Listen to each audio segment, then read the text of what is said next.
Waziri wa mambo ya ndani ya nchi Patrobas Katambe amezungumza na waandishi wa habari usiku huu katika eneo la Ubongo jijini Dar es Salaam na kufichua kuwepo kwa operesheni nzito ya siri iliyofanyika kimya kimya alfajiri ya leo, ambapo imetajwa kuwa sababu kuu ya kutofanyika kwa maandamano yaliyokuwa yamepangwa nchini kote.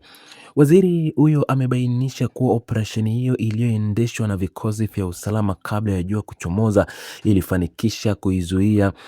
kwa mikusanyiko yote mikubwa na ya kufanya maandamano hayo kufeli pakubwa kabla hata hajaanza rasmi katika miji mbalimbali. Hatua hiyo ya kiusalama imechukua nafasi kubwa katika mijadala ya kisiasa na kijamii, ikionyesha namna vyombo vya dola vinavyoweza kudhibiti hali ya amani na utulivu nchini kwa kutumia mbinu za kiintelijensia zilizoratibiwa na kuripotiwa kwa umakini mkubwa bila kuleta taharuki ya wazi kwa wananchi.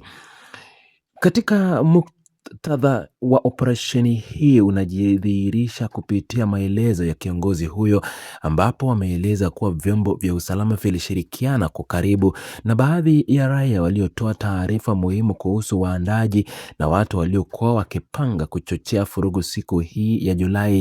siku ya jana Julai 7. Ushirikiano huo ulionyesha mamlaka ya kiusalama kuchukua hatua za haraka mapema asubuhi na kukamata watu waliokuwa wakiongoza harakati hizo ili wafikishwe kwenye mfumo wa kisheria kabla ya kutekeleza nia zao mitaani.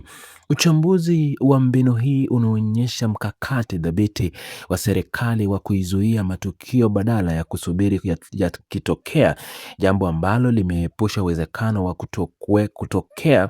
kwa mapambano ya nguvu kati ya raia na polisi mitaani, hali ambayo ingeweza kuathiri shughuli za kiuchumi na kijamii nchini kote. Waziri wa mambo ya ndani ya nchi amesisitiza kuwa taarifa za kiintelijensia zilizowafikia maafisa wa usalama zilikuwa na usahihi mkubwa ulioruhusu ukamataji huo wa alfajiri kufanyika kwa ufanisi wa hali ya juu bila kuathiri utaratibu wa kawaida wa maisha ya raia wengine. Kijiografia na kiutawala, hatua hizi imehakikisha kuwa miji mikuu kama Dar es Salaam na Dodoma inabaki tulivu, ikitofautiana na matarajio ya waandaji waliotumia wiki kadhaa zilizopita kuhamasisha migomo na mikusanyiko kupitia majukwaa mbalimbali ya kidijitali. Mazingira haya yanasitikisha mipango yote ya mabadiliko ya kisasa na ya kisiasa yanayotafuta nje ya taratibu zilizowekwa, huku serikali ikionyesha mamlaka kamili katika usimamizi wa mipaka ya kisheria na usalama wa nchi na ndani ya nchi. Athari za operesheni hii zilionekana wazi asubuhi ya jana, ambapo wananchi waliamka na kukutana vilevile na ulinzi mkali katika maeneo mbalimbali, huku kukiwa na doria za miguu ya jeshi la polisi, hasa katika jiji la Dodoma na maeneo ya biashara ambayo yalionekana kufungwa kwa muda. Hali hii ilichangiwa na tahadhari iliyochukuliwa na wafanyabiashara wengi walioogopa uwezekano wa kutokea kwa fujo, ingawa utulivu mkubwa uliendelea kutawala katika barabara kuu na maeneo ya usafiri wa umma kuliko siku nyingine yote ya kawaida.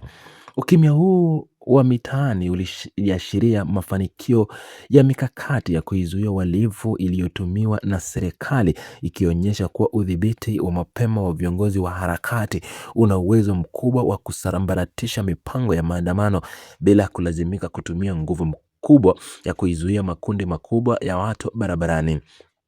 Sambamba na kauli hiyo, makamu makuu wa polisi jijini Dodoma ametoa taarifa rasmi jioni ya jana ikithibitisha utulivu wa nchi, ya kueleza kuwa raia walihudhuria maonyesho ya biashara ya kitaifa ya Sabasaba yaliyoendelea na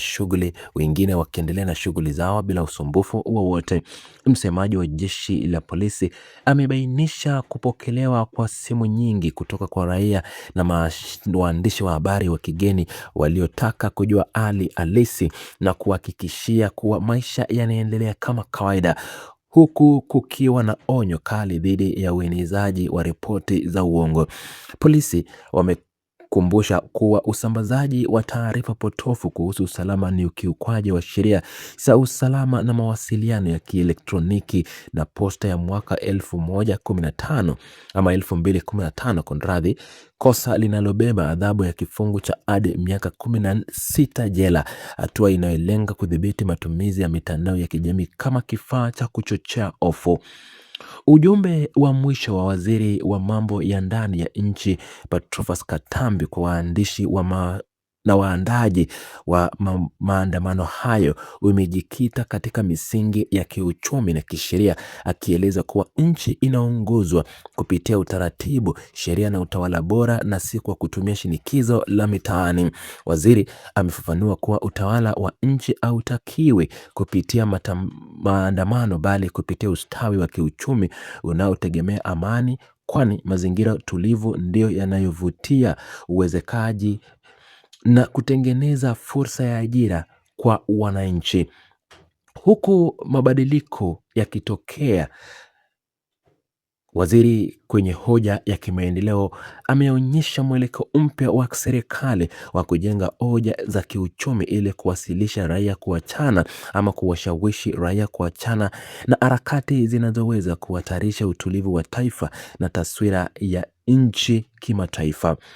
Mabadiliko ya mtazamo wa kiserikali umeelekea kidiplomasia ya kiuchumi na utawala wa sheria yanayotoa ishara kuwa mamlaka zina amani na ya matokeo ya udhibiti yaliyopatikana leo,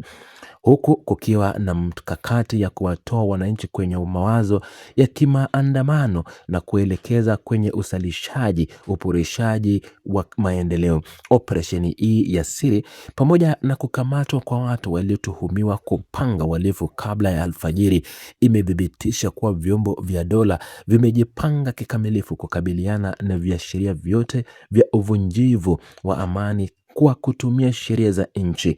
Hatua hizi za kisheria na kiusalama zilizochukuliwa zitaendelea kuacha alama katika mifumo ya uendeshaji wa siasa nchini Tanzania, huku serikali ikisisitiza kuwa njia pekee ya kufika malengo ya kijamii na kiuchumi ni kupitia amani na utulivu wa kudumu. Hata hivyo, kumeripotiwa watu kukamatwa maeneo mbalimbali ambao walikuwa wanatarajia kufanya maandamano, lakini jeshi la polisi likishirikiana na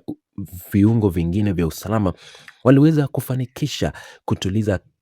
tukio ambalo lingeweza kufanyika baada ya miezi na mawiki kadhaa ya kujiandaa kwenye mitandao, ambapo wanaharakati wengi wanaoishi nje ya taifa la mipaka ya Tanzania walikuwa wakirai wananchi kujitokeza kutetea haki zao na kupinga serikali ya Rais Mama Samia Suluhu Hassan.